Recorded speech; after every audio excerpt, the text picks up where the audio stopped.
Hey y'all, I hope your day was good. We've all heard about how our messages come across. I want to talk about another aspect of our messages that involves our selling. So how do you explain when things don't go as we assumed they should? Or better, how do you explain when others are able to achieve things that seem to defy all of the assumptions? For example, why is Apple so innovative? Year after year after year, they're more innovative than all their competition. And yet they're just a computer company. They're just like everybody else. They have the same access to the same talent, the same agencies, the same consultants, the same media. So why is it that they're seem to be so different? Why is it that Martin Luther King led the civil rights movement? He wasn't the only man who suffered in America from prejudices, and he certainly wasn't the only greatest speaker of the day. Why him? And why is it the Wright brothers were able to figure out controlled powered man flight? There were certainly other teams who were better qualified and better funded, and they didn't achieve it. So what made the Wright brothers so special? Why did they were the ones to beat the others? There's something else at play here. I've been looking for similarities, and I made a discovery. And this discovery profoundly changed my view of how I thought the world worked. And it even profoundly changed the way in which I operate in it. Do you see it? There is a pattern. All the great inspiring leaders and organizations in the world, whether it's Apple or Martin Luther King or the Wright brothers, they all think and act and communicate the exact same way. And it's the complete opposite of everybody else. All I did was break it down, and it's probably the world's simplest idea. This little idea explains why some organizations and some leaders are able to inspire where others aren't. So let me define the terms real quickly. Every single person, every single organization on the planet knows what they do, 100%. Some know how they do it. Whether you call it your differentiated value proposition or your proprietary process or USP, but very, very few people or organizations know why they do what they do. And by why, I don't mean to make a profit. That's a result. It's always a result. By why, I mean what's your purpose? What's your cause? What's your belief? Why does your organization exist? Why do you get out of bed in the morning, and why should anyone care? As a result, the way we think, the way we act, the way we communicate is from the outside in, and it's obvious. We go from the clearest thing to the fuzziest thing. But the inspired leaders and the inspired organizations, regardless of their size, regardless of their industry, all think, act, and communicate from the inside out. Let me give you an example. I use Apple because they're easy to understand and everybody gets it. If Apple were like everyone else, a marketing message from them might sound like this. We make great computers. They're beautifully designed, simple to use, and user-friendly. Want to buy one? What do you think? That's how most of us communicate. That's how most marketing and sales are done. That's how we communicate interpersonally. We say what we do. We say how we're different or better. And we expect some sort of behavior, a purchase, a vote, something like that. Here's our new law firm. We have the best lawyers with the biggest clients, and we always perform for our clients. Or here's our new car. It's the great on gas mileage. It has leather seats. Buy our car. But it's uninspiring. Here's how Apple actually communicates. Everything we do, we believe in challenging the status quo. We believe in thinking differently. The way we challenge the status quo is by making our products beautifully designed, simple to use, and user-friendly. We just happen to make great computers. Want to buy one? Totally different, right? You're ready to buy a computer from me. I just reversed the order of the information. What it proves to us is that people don't buy what you do, people buy why you do it. This explains why every single person in this room is perfectly comfortable buying a computer from Apple. But we're also perfectly comfortable buying an MP3 player from Apple, or a phone from Apple, or a DVR from Apple. As I said before, Apple's just a computer company. Nothing distinguishes them structurally from any of their competitors. Their competitors are equally qualified to make all these products. In fact, they've tried. A few years ago, Gateway came out with this flat screen TV. They were eminently qualified to make flat screen TVs. They've been making flat screen monitors for years. Nobody bought one. Dell came out with the MP3 player and PDAs, and they make great quality products, and they can make perfectly well-designed products, and nobody bought one. In fact, talking about it now, we can't even imagine buying an MP3 player from Dell, can we? Why would you buy one from a computer company? But we do it every day. People don't buy what you do, they buy why you do it. The goal is not to do business with everybody who needs what you have. The goal is to do business with people who believe what you believe. Here's the best part. None of what I'm telling you is my opinion. It's all grounded in tenets of biology, not psychology, biology. If you look at a cross-section of the human brain, from the top down, the human brain is actually broken into 3 major components that correlate perfectly with the golden circle. Our newest brain, our Homo sapien brain, our neocortex, corresponds with the what level? The neocortex is responsible for all our rational and analytical thought and language. The middle 2 sections make up our limbic brains, and our limbic brains are responsible for all of our feelings like trust and loyalty. It's also responsible for all human behavior, all decision making, and it has no capacity for language. In other words, when we communicate from the outside in, yes, people understand vast amounts of complicated information like features and benefits and facts and figures. It just doesn't drive behavior. When we can communicate from the inside out, we're talking directly to the part of the brain that controls behavior. And then we allow people to rationalize it with the tangible things we say and do. This is where gut decisions come from. Sometimes you can give somebody all the facts and figures and they say, I know what all the facts and details say, but it just doesn't feel right. Why would somebody use that verb, it doesn't feel right? Because the part of the brain that controls decision making doesn't control language. The best we can muster up is, I don't know. It just doesn't feel right. Or sometimes you say, you're leading with your heart or soul. I hate to break it to you. Those aren't other body parts controlling your behavior. It's all happening here in your limbic brain, the part of your brain that controls decision making and not language. But if you don't know what to do, what do you do? And people respond to why you do what you do, then how will you ever get people to vote for you or buy something from you? Or more importantly, be loyal and want to be part of what it is that you do. The goal is not just to sell people who need what you have. The goal is to sell people who believe what you believe. The goal is not just to hire people who need a job. It's to hire people who believe what you believe. I always say that. You know, if you hire people just because they can do a job, they'll work for you for money. But if they believe what you believe, they'll work for you with blood, sweat, and tears. Nowhere else is there a better example than with the Wright brothers. Most people don't know about Samuel Pierpont Langley. Have y'all ever heard of him? Back in the early 20th century, he went in pursuit of powered man flight. It was like the .com of the day. Everybody was trying it. Samuel Pierpont Langley, get his name right, had what we assume to be the recipe for success. Even now you ask, why did your product or why did your company fail? And the people always give the same permutation of the same 3 things. Undercapitalized, the wrong people, bad market conditions.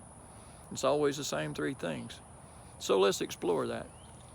Samuel Pierpont Langley was given $50,000 by the War Department to figure out this flying machine. So money wasn't a problem. He held a seat at Harvard and worked at the Smithsonian and was extremely well connected. He knew all the big minds of the day. He hired the best minds money could find, and the market conditions were fantastic. The New York Times followed him around everywhere, and everyone was rooting for Langley. Then how come we never heard of him? A few hundred miles away, though, in Dayton, Ohio, Orville and Wilbur Wright. There they were. They didn't have anything for their recipe for success. They had no money, they paid for their dream with the proceeds from their bicycle shop. Not a single person on the Wright brothers team had a college education, Orville or Wilbur. And the New York Times followed them around nowhere. The difference was Orville and Wilbur were driven by a cause, by a purpose, by a belief. They believed that if they could figure out this flying machine, it'll change the course of the world. Samuel Pierpont Langley was different. He wanted to be rich and he wanted to be famous. He was in pursuit of the result. He was in pursuit of the riches, and lo and behold, look what happened. The people who believed in the Wright brothers' dream worked with them with blood, sweat, and tears. The other just worked for the paycheck. They tell stories of how every time the Wright brothers went out, they would take about 5 sets of parts, because that's how many times they'd crash before supper. And eventually, on December 17, 1903, the Wright brothers took flight. And no one was there to even experience it. We found out about it a few days later. And further proof that Langley was motivated by the wrong thing, the day that the Wright brothers took flight, he quit. He could have said, "That's an amazing discovery, guys, and I love to improve upon your technology," but he didn't. He wasn't first. He didn't get rich. He didn't get famous. So what'd he do? He quit. People don't buy what you do, they buy why you do it. If you talk about what you believe, you will attract those who believe what you believe. But why is it important to attract those who believe what you believe? Something called the law of diffusion of innovation. If you know about that law, you know the terminology. The first 2.5% of our population are our innovators. The next 13.5% of our population are our early adopters. The next 34% are your early majority, your late majority, or your laggards. The only reason these people buy touch-tone phones is because you can't buy a rotary phone anymore.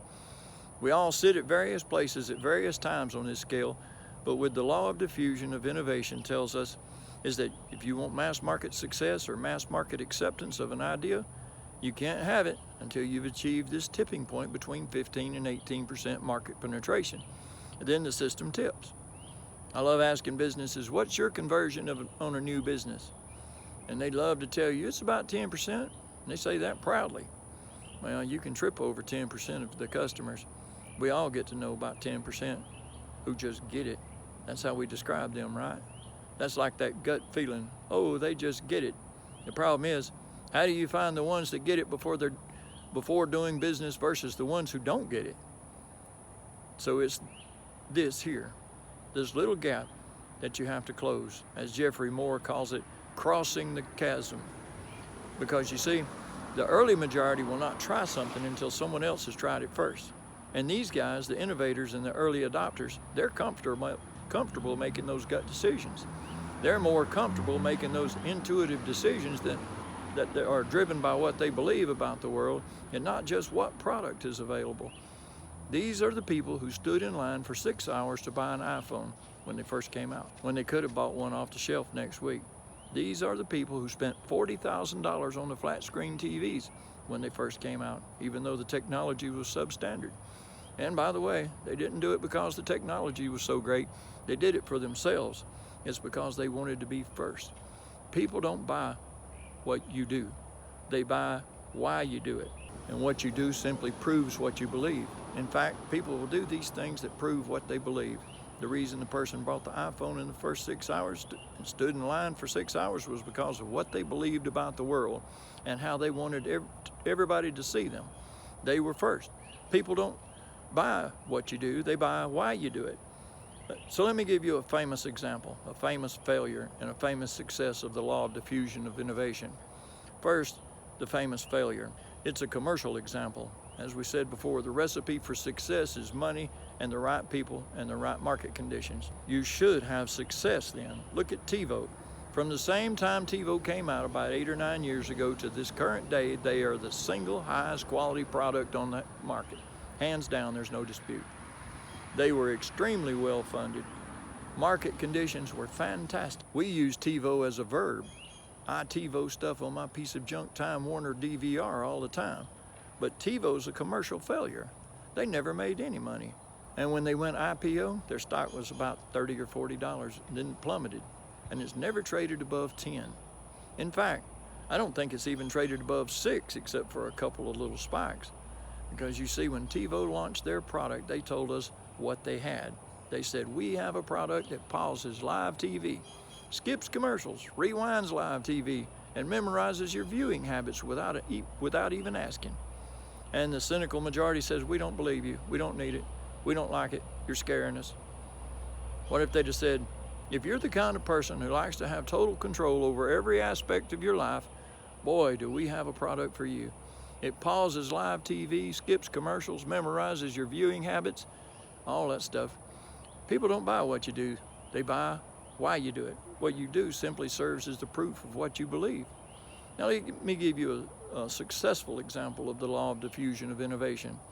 In the summer of 1963, 250,000 people showed up to the mall in Washington to hear Dr. King speak. They sent out no invitations and there was no website to check out. So how do you do that? Well, Dr. King wasn't the only man in America who was a great public speaker either. He wasn't the only man in America who suffered in pre-civil rights America. In fact, some of his ideas were bad, but he had a gift. He didn't go around telling people what needed to change in America. He went around and told people what he believed. I believe, I believe, I believe, he told people. You remember that? And people who believed what he believed took his cause and they made it their own. And they told people. And some of those people created structures to get the word out to even more people. And lo and behold, 250,000 people showed up on the right day at the right time to hear him speak. How many of them showed up for him? Zero. They showed up for themselves. It's what they believed about America that got them to travel on a bus for 8 hours and then to stand in the sun in Washington in the middle of August. It's what they believed, and it wasn't about black versus white. 25% of the audience was white. Dr. King believed that there were two types of laws in this world, those that were made by higher authority and those that are made by men. And not until all the laws that are made by men are consistent with the laws made by the higher authority will we live in a just world. It just so happens that the civil rights movement was the perfect thing to help him bring his cause to life. We followed, not for him, but for ourselves. By the way, he gave the I have a dream speech, not the I have a plan speech. Listen to the politicians now with their comprehensive 12-point plans. They're not inspiring anybody because there are leaders and there are those who lead. Leaders hold a position of power or authority, but those who lead inspire us. Whether they're individuals or organizations, we follow those who lead. Not because we have to, but because we want to. We follow those who lead not for them, but for ourselves.